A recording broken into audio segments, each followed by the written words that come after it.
네, 선거제와 관련돼서 특히 이제 그 비례성을 강화해야 된다는 것이 우리 더불어민주당의 오랜 공약이자 이제 당론이었습니다. 그와 관련돼서 그것은 국민의 뜻이 국회에 정확히 반영될 수 있도록 해야 된다는 것이 우리 당의 의견이었고요. 그게 또한 바람직한 방향으로 생각하고 지금 여야 사당 간에 일정 부분 합의가 돼서 테스트 트랙을 준비를 하고 있고요.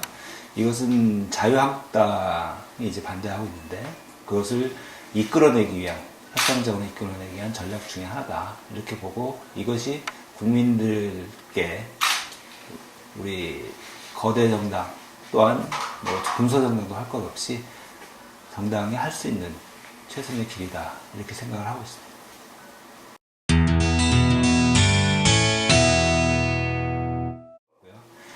그동안 국민의 입장에서 시민의 입장에서 어떻게 정부 시스템을 바꾸고 또한 재정 시스템을 바꾸고 할 것인가에 대해서 좀 연구를 많이 했고 거기에 이제 중점을 두어왔다 이렇게 보겠습니다. 그래서 국민의 삶이 바뀌는 쪽으로 어떻게 하면 바뀔 수 있을까 거기에 중점을 둬서 일을 해왔다는 말씀을 올리고요. 그 중에 하나가 이제 국회의원 같은 경우는 이제 입법으로 법률로서 이제 그런 걸 할 수 있을 텐데 대표적인 것이 그 재난 문자를 신속히 보낼 수 있는 법안을 발의를 해서 통과시켰습니다. 소위 말하는 재난 안전 관리에 관한 법인데요. 예전에는 그 지진이 발생하면 그것이 국민께 도달할 때까지 한 18분 정도 걸렸습니다. 그런데 제가 그 법안을 발의해서 기상청에서 그 재난 문자를 직접 발송할 수 있도록 해서 그것이 예전에 포항시 났을 경우에는 19초 만에 지진 통보가 된 것이 있어서 이런 식으로 이제 국민의 삶을 바꾸는 그러한 법안을 만들었다는 말씀 드리고요. 또한 재정 운영 시스템과 관련돼서는 그 재정 운영이 어떻게 되고 있는지 월별로 기간별로 국민께 상세히 그 내역을 보고할 수 있는 국민께 알릴 수 있는 그러한 시스템을 도입했다는 말씀 올립니다.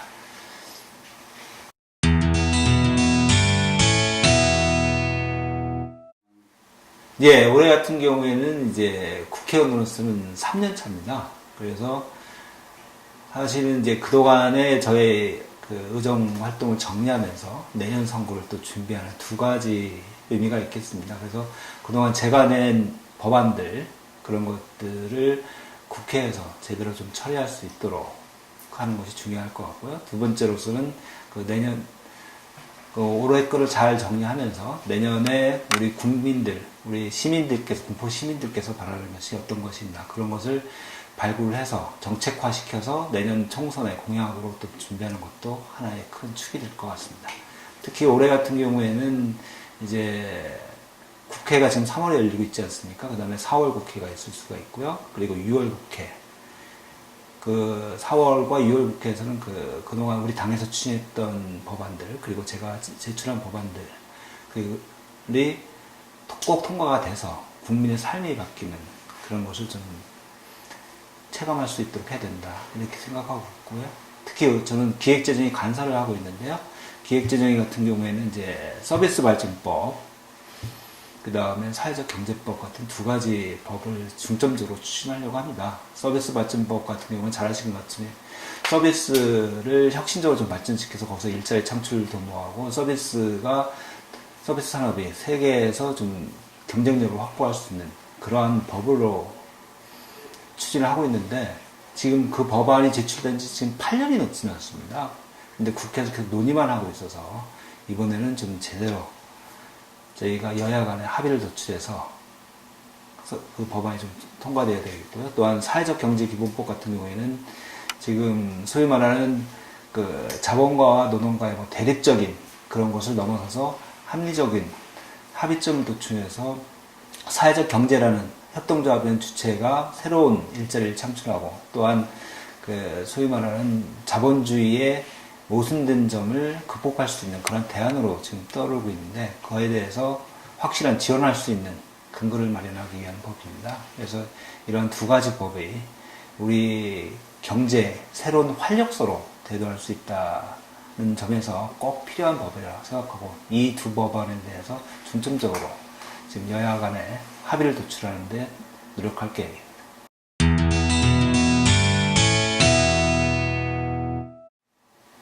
글쎄요, 뭐 비전이나 목표라고 그러면 뭐 아까도 말씀드렸지만 국민의 삶을 계속 좋게 더불어 잘 사는, 모든 국민이 더불어 잘 사는 그런 나라를 만드는데 조금이나마 기여하는 게 목표이고 비전일 것 같습니다. 그래서 그러니까 그동안에 보면 항상 정치라는 것이 가진 자의 편에서, 그리고 잘 사는 사람의 편에서 많이 이루어졌던 것 같은데, 그보다는 못 사는 분, 그리고 못 가진 분들의 목소리를 반영해서 그러한 양자 간의 대립구도가 아니라 다 함께 더불어 잘 살 수 있는 그러한 경제 시스템, 그러한 사회 시스템을 만드는데 조금이나마 기여하는 것이 저의 정치적 목표가 아닐까 싶습니다.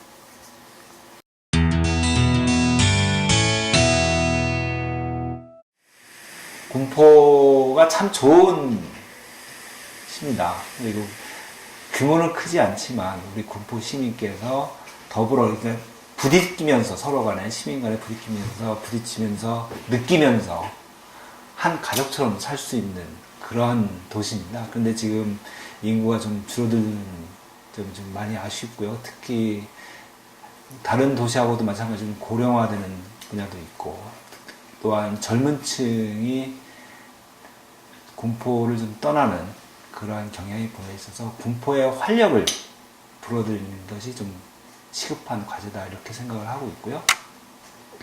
그와 관련돼서 지금 긍정적인 측면은 작년에 저도 좀 일정 부분 기여했지만 우리 GTX 신호선이 이제 금정령을 통과하도록 되지 않았습니까?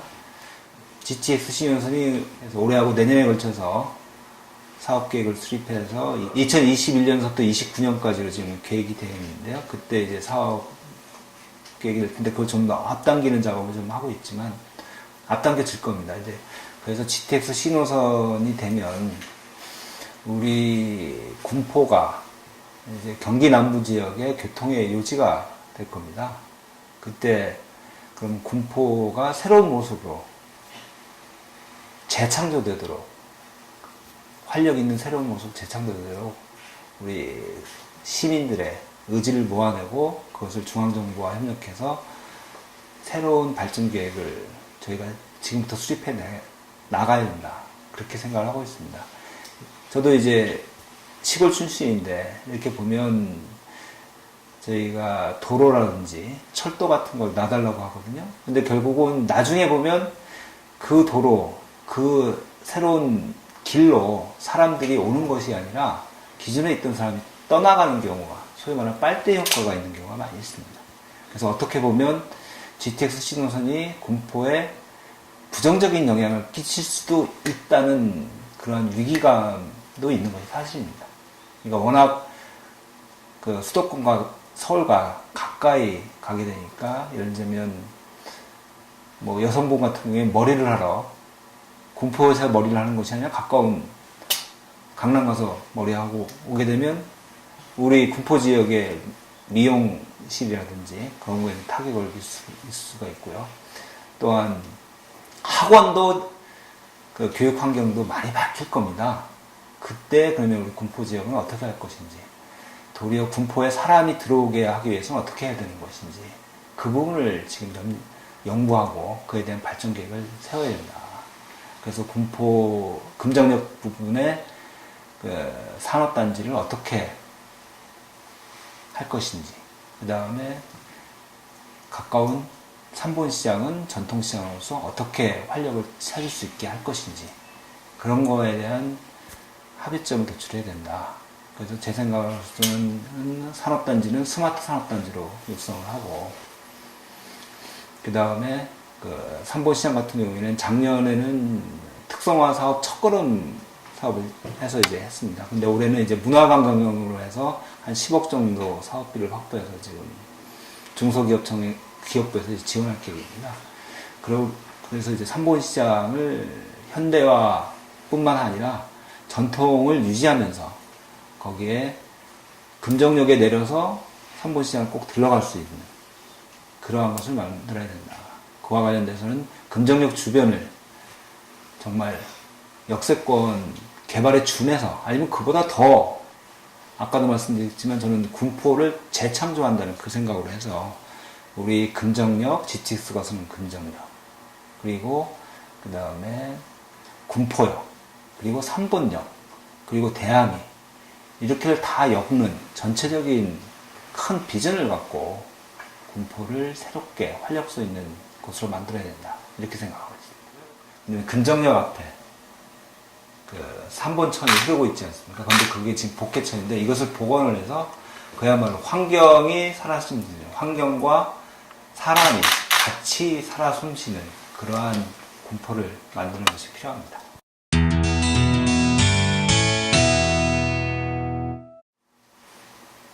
예, 미세먼지는 뭐 잘 아시는 것 같이 뭐 지금 이제 사회적 재난으로 재난관리법에서 이제 규정이 돼서 국가에서 이제 적극적으로 그에 대해서 대처할 수 있는 근거가 많이 마련이 됐습니다. 그와 관련돼서 지금 정부에서도 그리고 국회에서도 우리 당에서도 정부에 요청을 하고 있고요.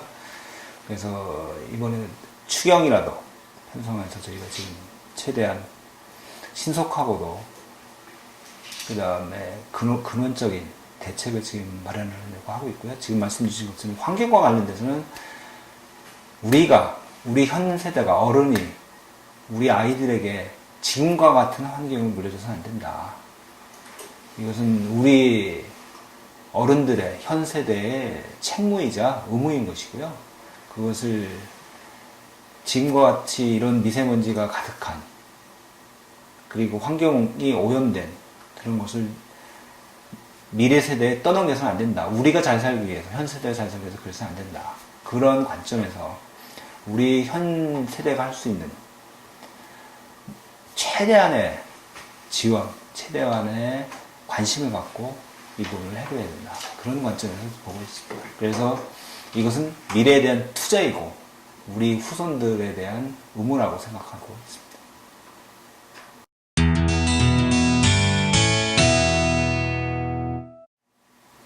예, 지금 주신 게 이제 청년, 그 다음에 어르신 부분, 그리고 경력단절 여성, 이런 것이 모두가 다 우리 지금 나라의 약자 부분들이거든요.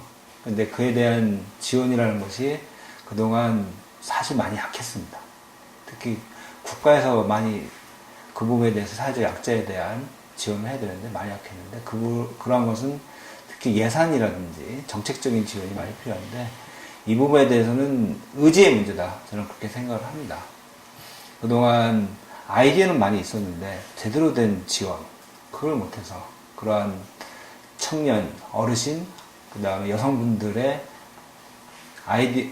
현장의 목소리를 많이 듣고 그에 대해서 정확히 지원할 수 있는, 관심을 갖고 지원할 수 있는 그런 것이 필요하다. 거기에 이제 특히 재정당국, 기획재정부를 비롯한 재정당국, 정부의 그 패러다임의 전환이 많이 필요한 것이거든요. 근데 저는 이제 기획적인 간섭에서 거기에 더 중점을 두고 정부의 그 관심의 전환, 그 다음에 그러한 패러다임의 전환을 적극적으로 촉구하고 그에 대해서 대안을 제시할 계획입니다.